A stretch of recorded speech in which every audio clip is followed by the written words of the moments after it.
Jerry Duggan and Pepe Larraz head to Gameworld as the X-Men infiltrate the casino world to stop Cordyceps Jones and his high rollers from destroying Earth.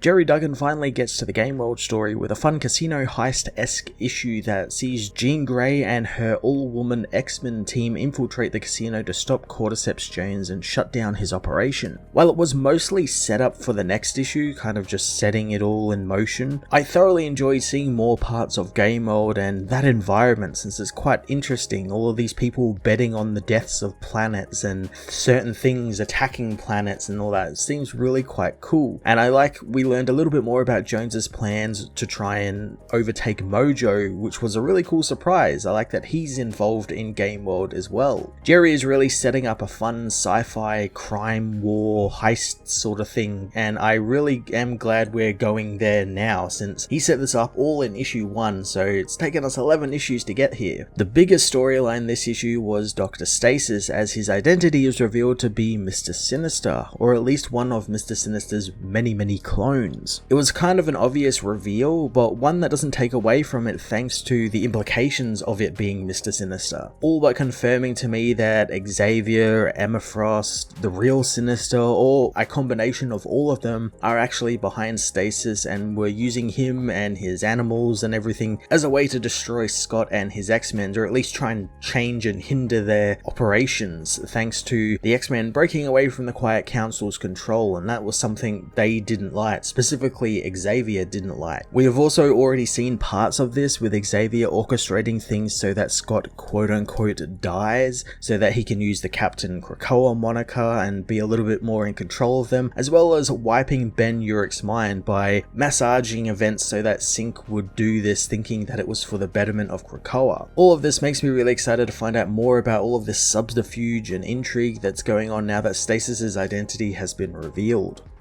Pepe Larraz continues to provide the book with some action-packed artwork that really excelled with both of the stories here, capturing the bright and colourful casino environments really well and contrasting it with the Stasis portions of the book, which were really dark and had a few muted colours thrown in thanks to it all being based in a dark sewer. X-Men issue 11 was a satisfying beginning to the Gameworld arc, as well as a great payoff to the Dr. Stasis reveal, which further expands the running intrigue and mystery surrounding what the Quiet Council has in store for the X-Men. I'm going to give this issue a 10 out of 10.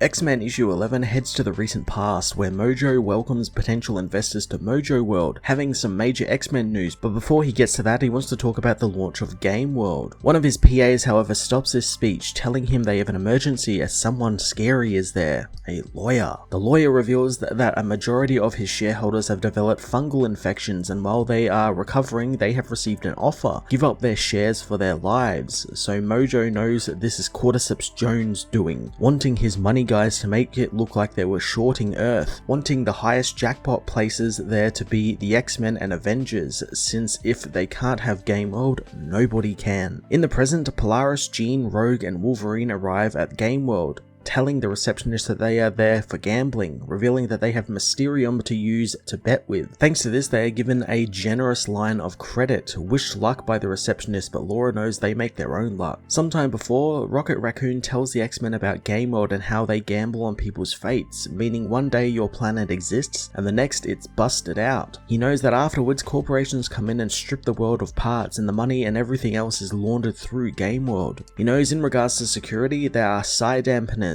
but that won't stop someone like Jean Grey. However, the psi alarms might do, so if anyone uses their powers, they will be alerted. He's happy he got to experience Gameworld before whatever the X-Men do to it, as the team find Rocket was right about Gameworld and its capitalism in its final form. Jean does find the psi dampeners are laughable and the psi alarms are the problem. Polaris tells the team to stick to the plan as she spots a new dress, wanting to get her hands on it, as at the treehouse, Captain Marvel and Iron Man stop by to see Sunfire, who apologizes for not noticing the uptick in attacks from space. Tony and Carol know he's lying, knowing that suddenly the X-Men blast off into space and leave Sunfire on goalie duty. Sunfire knows that if that were true, then the goalie is the most important player in the game. In New Jersey, Captain Krakoa and Synch head into the sewers looking for Dr. Stasis. Synch comments about how everyone seems to know which buttons on Sunfire to press, but Scott doesn't know if they will gain anything by lying to the Avengers, and Earth is a piñata on Gameworld because they took Mars, so what is the upside to not telling the truth? As they head deeper in, Synch comments about the smell and how it's worse now thanks to using Wolverine's heightened senses, so Scott apologizes since he thought it would be worth a shot to follow the monsters that attacked him. Synch does catch their scent, telling them that they went one way but a person covered in Scott's blood went the other, forcing the two to split up as Scott tells him to be safe. On Gameworld, Laura goes about trying to get herself captured, as she is ambushed by Cordyceps Jones, who climbs out of the bodies of two of his guards, wondering if she thought that she could come to Gameworld and hide her adamantium from him. He infects her with his spores, wanting Laura to introduce him to her friends. Synch meanwhile finds Dr. Stasis' tiger bodyguard burning the bodies of his monsters. The being says that Dr. Stasis will just regrow them when he needs them, hoping Synch will forgive him if he doesn't run at the sight of every mutant pretending to be Wolverine. The being attacks as Synch pops his own claws, slicing the being in half as he tells him that he's been Wolverine longer than anyone alive. Rogue meanwhile learns the Gameworld engines are black holes, and if they sabotage them, it'll kill everyone on board. She knows that Wolverine should have been back by now as she discovers that Polaris went shopping. Polaris reveals that she found out that Gameworld is run on slave labor, and if they are out of line,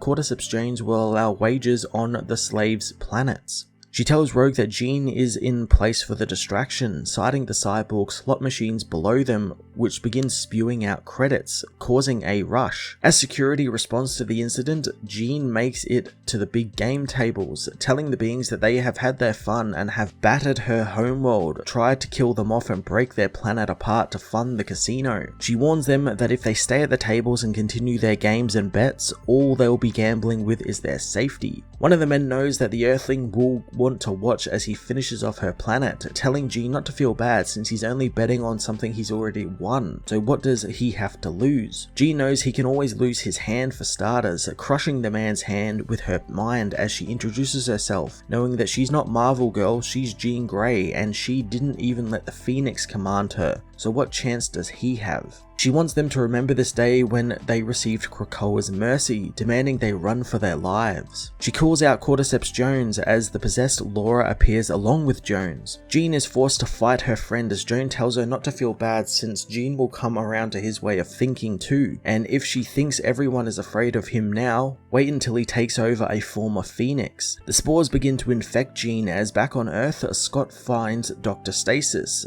who welcomes Cyclops to his lab, assuring him down there is no need for his charades and Cyclops can be himself. He unsheathes his cane sword, knowing the X-Men won't be able to affect his mind as long as he wears his mask. Cyclops tells him that he's alone, surprising Stasis, who knows it didn't go well for him last time they were alone together. He attacks Cyclops, not knowing whether to laugh or be insulted, but Scott smashes him in the face, knowing he should definitely be insulted but keep room for worse since he doesn't know what he's going to do to the man yet. Stasis says he hates Scott and his kind. No, and how can mankind not hate cancer, and their people are a disease spreading from the tumor they call an island. Scott catches the man's sword, telling him that he's heard all of this before as he blasts Stasis in the face with his optic blasts, revealing to him that Dr. Stasis is really Mr. Sinister, who doesn't seem to know how Scott knows him.